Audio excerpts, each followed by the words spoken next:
We've been talking about worldview, and particularly the biblical worldview, in contrast to the worldview of animistic societies and the worldview of secular and materialistic societies. We mentioned the other day the tree, that ideas have consequences, and the roots of a tree are the belief system of a culture, and the trunk of the tree represents the value system that comes from that belief system. The branches of the tree reflect the behavior of the people that comes from the value system, and then the fruit represents the consequences of the behavior and the things that we see in our societies.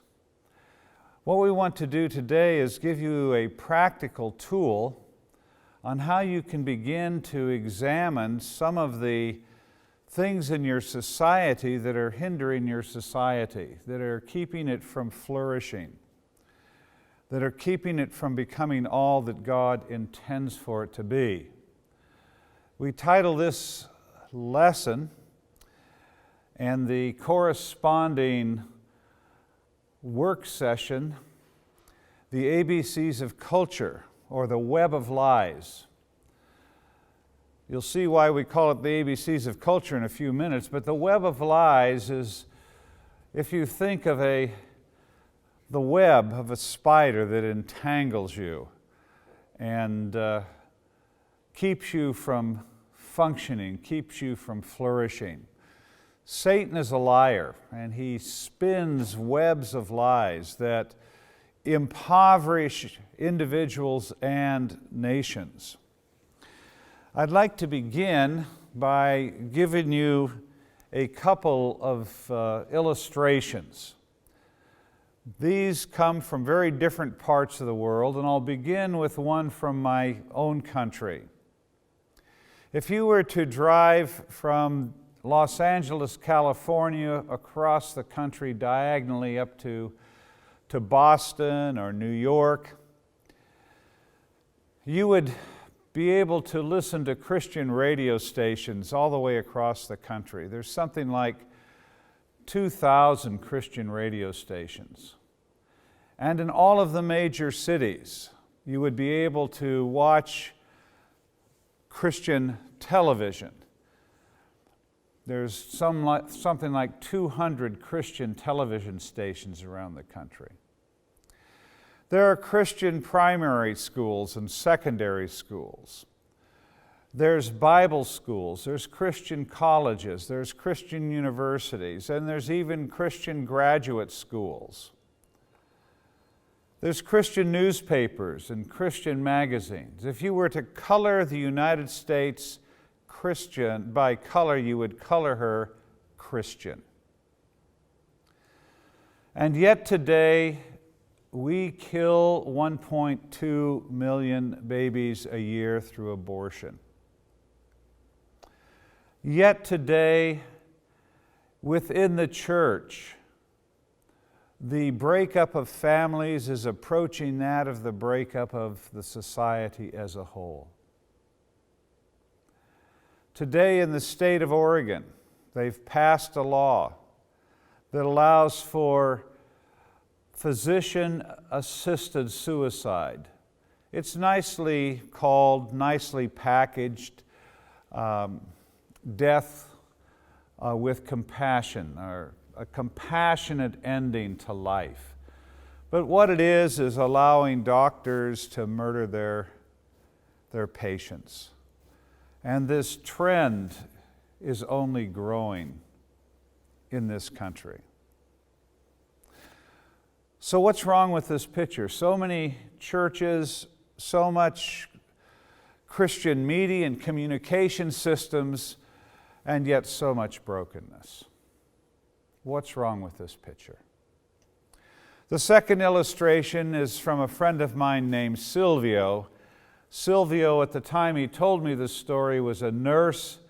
He worked for Youth with a Mission, and he worked on a boat on the Amazon River, and this boat would go up and down the Amazon River. And Silvio was part of a medical healthcare team. And they would get off the boat and go up into the tributaries of the Amazon as far as they could in a canoe, and then if they had to, they would walk further to these very remote villages. And Silvio told me that 35 years ago there were no Christians in this part of the world. These were unreached people groups. But missionaries came in, preached the gospel, and planted churches. And then they would go deeper into the jungle and they would preach the gospel and plant churches.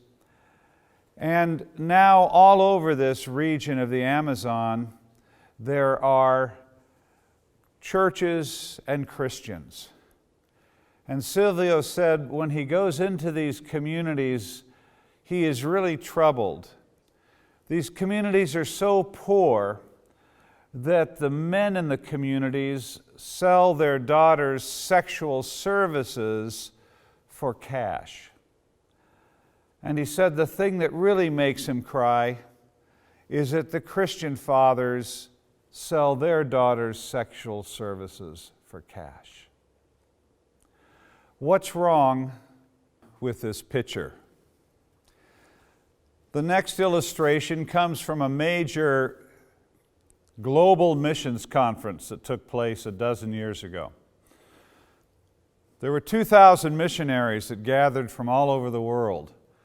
And one of the leading missions strategists in the world was tasked with telling the history of global missions. And every day he would speak in plenary session, following the flow of missions around the world. And he started out with a PowerPoint that showed how the whole world was unreached and the church was very, very small.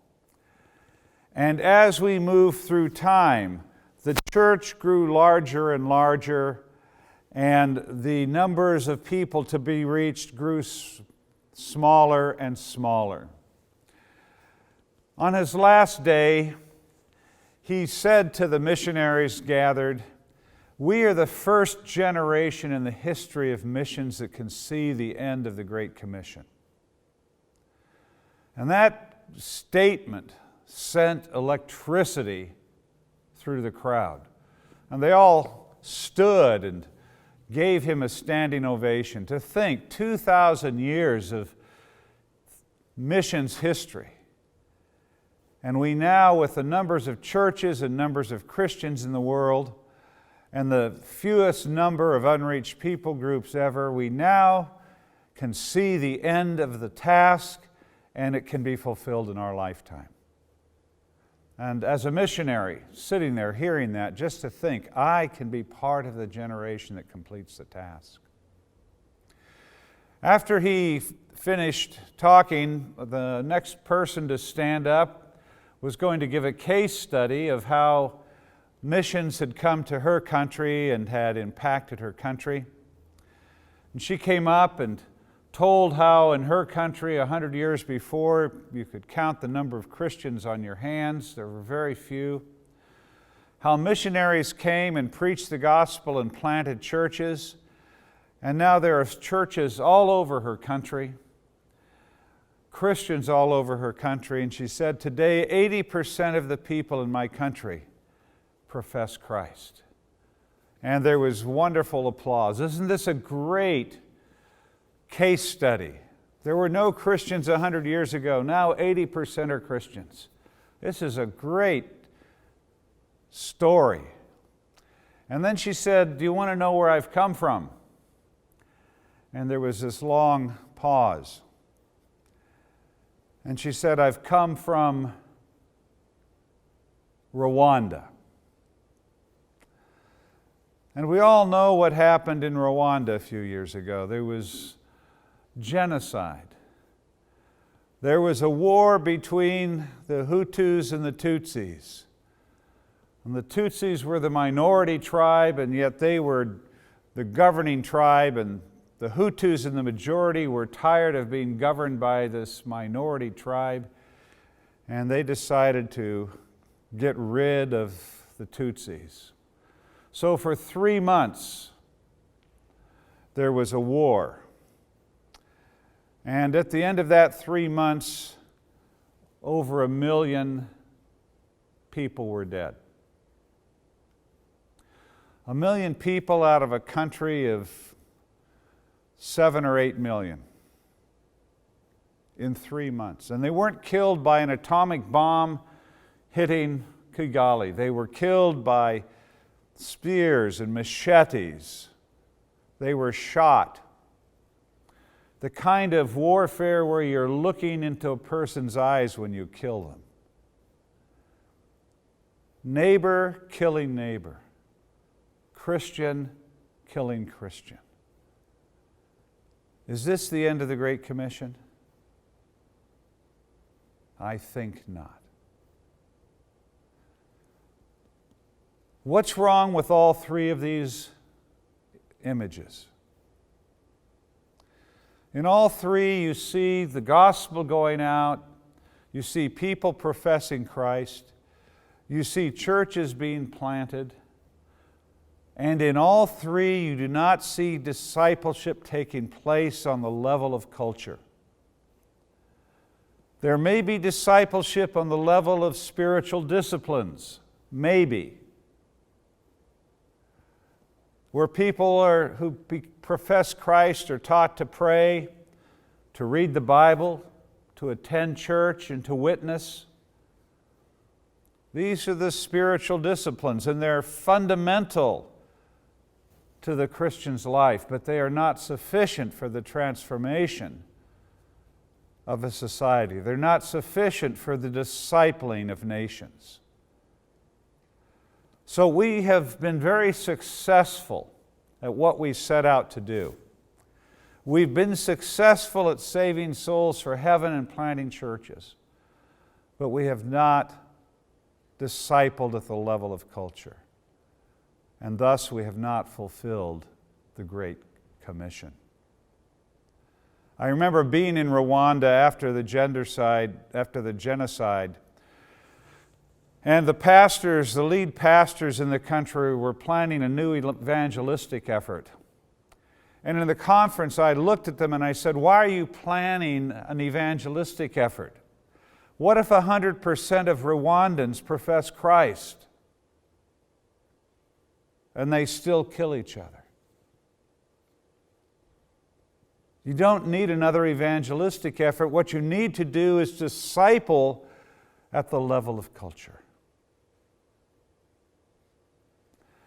Now, I'd like you to think for a few minutes, what other issues can you see, other situations where there has been evangelism and church planting, but where you have seen very little results? And what does this mean for the task of the church?